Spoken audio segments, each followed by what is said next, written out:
చెప్పకపోతే నీ షాప్ నీ షాప్ నువ్వు కూడా ఇట్లా పెట్టకూడదు.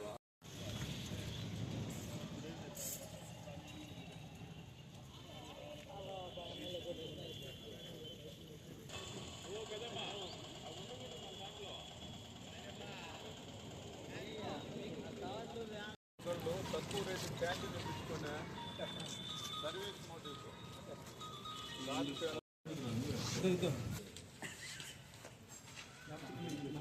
అది చూడండి.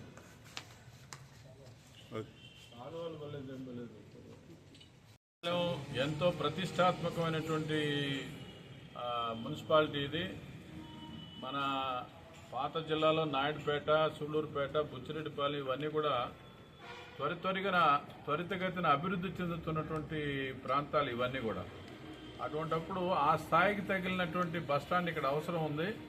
సుమారుగా 60 కోట్ల రూపాయలకు సంబంధించినటువంటి విలువైనటువంటి బస్టాండ్ ఇది. అయితే దీని ప్రజలు సరిగ్గా మనం ఉపయోగించుకోవాలి. దీంట్లో కావలసినటువంటి వసతులన్నీ కూడా ప్రభుత్వం ఏర్పాటు చేస్తుంది. గత ప్రభుత్వం ఆర్టీసీని ప్రభుత్వంలో కలిపిందే కానీ కనీస వసతులు ఇటు ప్రయాణికులకు కానీ బస్ స్టాండ్లలో కానీ కొత్త బస్సులు కొనడంలో కూడా విఫలమయ్యారు. వాళ్ళు చేసిన పని ఏంటంటే ఉన్న బస్ స్టాండ్లన్నింటినీ కూడా తనఖా పెట్టేసేసి మార్టిగేజ్ చేసి ఆ డబ్బును కూడా వాళ్ళు వాడుకోవడం, దుర్వినియోగం చేయడం జరిగింది. అలా కాకుండా ఇప్పుడు మన యొక్క కూటమి ప్రభుత్వం చంద్రబాబు నాయుడు అనుభవజ్ఞులు గారు కాబట్టి ఈ ఆర్టీసీలో ఉన్నటువంటి ప్రయాణికులకు మెరుగైన సౌకర్యాలు ఇవ్వాలా. మనకు పాత బస్సుల స్థానాల్లో కొత్త బస్సులు కూడా కొంటున్నాం.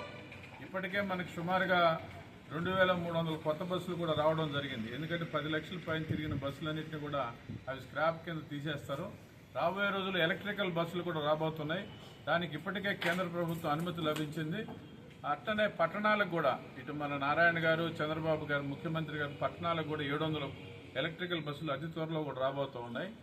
రేపు ఆగస్టు 15 నుంచి ఎన్నికల వాగ్దానం ప్రకారం చంద్రబాబు నాయుడు గారు మహిళలకు ఉచిత బస్సు కూడా ఇస్తున్నారు. వీటన్నిటి దృష్ట్యా కూడా బుచ్చి వెంటనే దీన్ని బాగా చేయించేసి పెయింటింగ్ కానీ అన్ని చేసి ప్రజలకు మరింత అనువుగా తయారు చేస్తాం. ప్రజలు కూడా బస్టాండ్ కాడికి వచ్చి ఈ సౌకర్యాలన్నింటినీ కూడా తీసుకొని ఇక్కడి నుంచి బస్సులు ఎక్కేదానికి ప్రయత్నం చేయాలా. ఆ రకంగా ప్రభుత్వానికి సహకరించాలని విజ్ఞప్తి చేస్తున్నాం. ఎక్కడ వేసిన ఈరోజు మా గౌరవనీయులు జోనల్ చైర్మన్ అయినటువంటి సన్నాపరెడ్డి సురేష్ రెడ్డి గారు బుచ్చికి రావడం జరిగింది. సార్తో పాటు మేము కూడా మా యొక్క ఇంజనీరింగ్ విభాగం అందరం కూడా వచ్చాము. ఇక్కడ ముఖ్యంగా ఏంటంటే సీసీ రోడ్ అనేది లేదు. చాలా సంవత్సరాల నుంచి దీన్ని మన అబాండన్డ్గా ఉంది బుచ్చి బస్ స్టేషన్ అనేది. చాలా కారణం, దానికి కారణం ఏమైనా అవచ్చు. కానీ తర్వాత ఇక్కడ పరిశీలించిన పిదప చైర్మన్ గారు నోటీస్ చేసిందంటే మనకి ఇంతకుముందు ఇవి అసలు ఏమీ ఖాళీగా ఉన్నాయన్న ఉద్దేశంతో ఈ స్క్రాపు ఇలాంటి కొన్ని మెకానిక్ షెడ్స్కి ఇవ్వటం జరిగింది. సారు ఏం చెప్పారంటే ఇలాంటివి స్క్రాప్కి అవసరం లేకుండా నోటీస్ ఇవ్వమని చెప్పారు. ఆర్ఎం గారికి దృష్టికి తీసుకెళ్ళడం జరిగింది. దీనికి త్వరలో నోటీసులు కూడా ఇస్తాము. అలాగే ముందు గ్రీనరీ డెవలప్ చేస్తూ పిచ్చి మొక్కలు ఉన్నాయి, చాలా వరకు కలుపు మొక్కలు, వాటన్నిటి కూడా చూపించి చెప్పారు. అది కూడా చేస్తాము. అలాగే ఇంతకుముందు అసలు షిఫ్ట్లు ఒకే ఒక షిఫ్ట్ ఉండేవాళ్ళు ఇక్కడ కంట్రోలర్. ఇప్పుడు సార్ చెప్పిన తప్ప 2 షిఫ్ట్లు పెట్టాము. ఉదయం 6 నుంచి 14 గంటల వరకు, మధ్యాహ్నం 2 నుంచి రాత్రి 10 వరకు.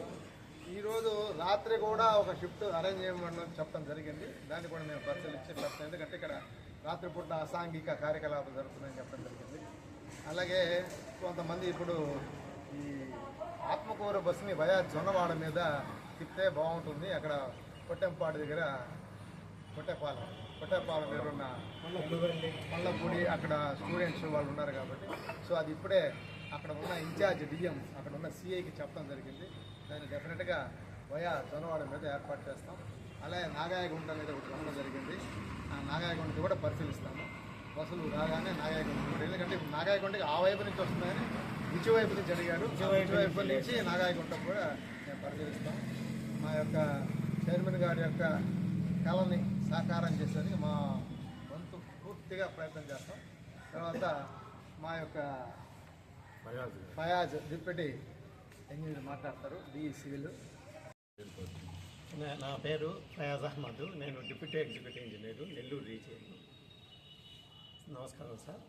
ఈరోజు గౌరవనీయులు మన APSRTC zonal chairman Suresh Reddy గారు ఈ సందర్శన మన బుచ్చిరెడ్డిపాలెము బస్ స్టేషను సార్ సందర్శించిన వేళ మేము ఈ బుచ్చిరెడ్డిపాలెంలో ఇంకా అన్ని ఐడెంటిఫై చేసాము ఈరోజు. దీని యొక్క డెవలప్మెంట్కి కంపల్సరీగా అన్ని ఎస్టిమేట్లు వేసి, అంటే మీకు ముందుగా సీసీ కొంచెము తొందరగా వేయాల్సి వస్తుంది, చూసాము, పరిశీలించాము. సీసీ ప్రపోజల్స్ ఇమీడియట్గా తయారు చేస్తాము, ప్రతిపాదనలు పంపిస్తాము. తర్వాత అలాగే పెయింటింగ్ కూడా, బస్ స్టేషన్ పెయింటింగ్ కూడా చాలా రోజులైంది. ఈ పెయింటింగ్ కూడా ప్రతిపాదనలు పంపించి త్వరలో పెయింటింగ్ వర్క్ కూడా స్టార్ట్ చేస్తాము. అలాగే వాటరు, తర్వాత మన టాయిలెట్స్ ఇంప్రూవ్ చేస్తాము.